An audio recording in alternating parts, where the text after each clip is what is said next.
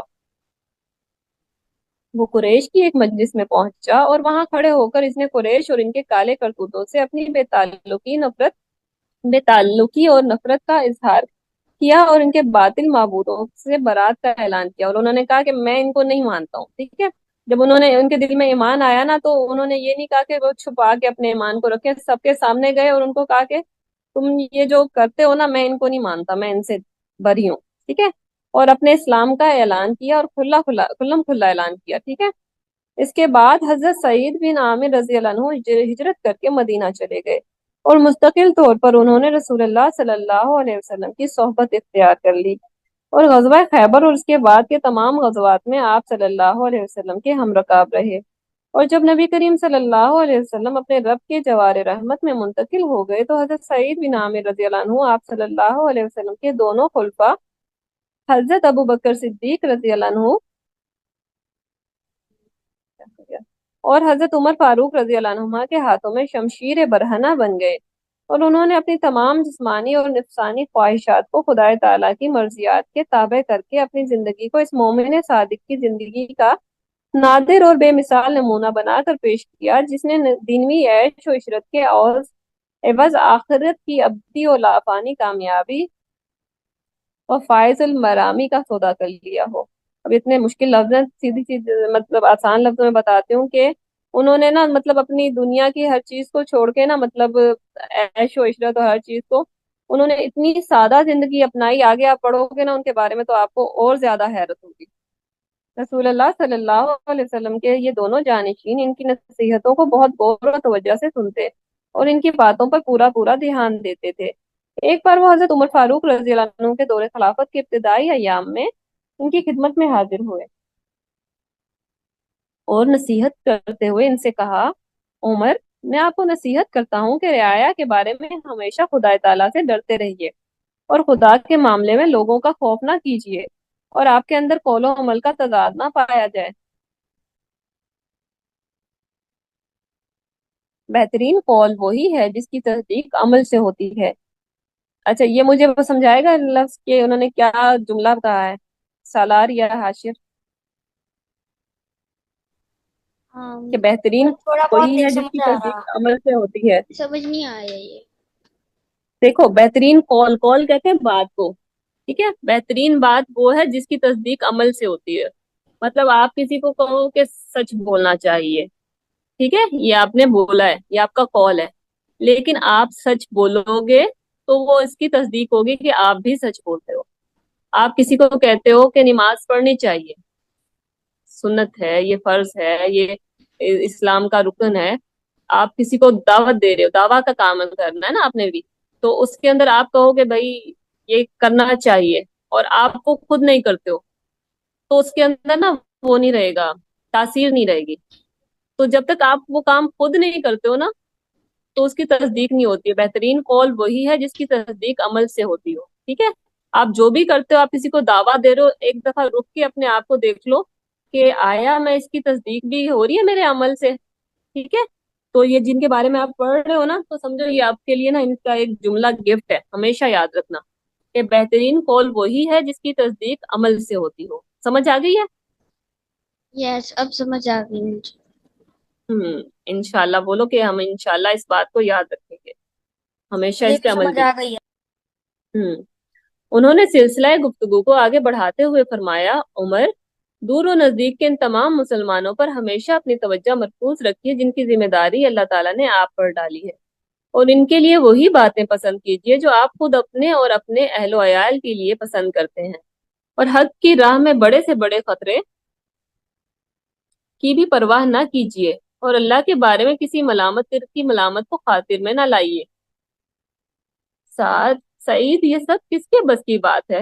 مطلب یہ حضرت عمر رضی اللہ عنہ کو ایڈوائز کر رہے ہیں، ٹھیک ہے، اور حضرت عمر رضی اللہ عنہ سامنے سے کیا کہہ رہے ہیں کہ سعید، یہ سب کس کے بس کی بات ہے؟ حضرت عمر رضی اللہ عنہ نے ان کی یہ باتیں سن کر کہا، یہ آپ جیسے شخص کے بس کی بات ہے جس کو اللہ تعالیٰ نے امت محمد صلی اللہ علیہ وسلم کا ذمہ دار بنایا ہے۔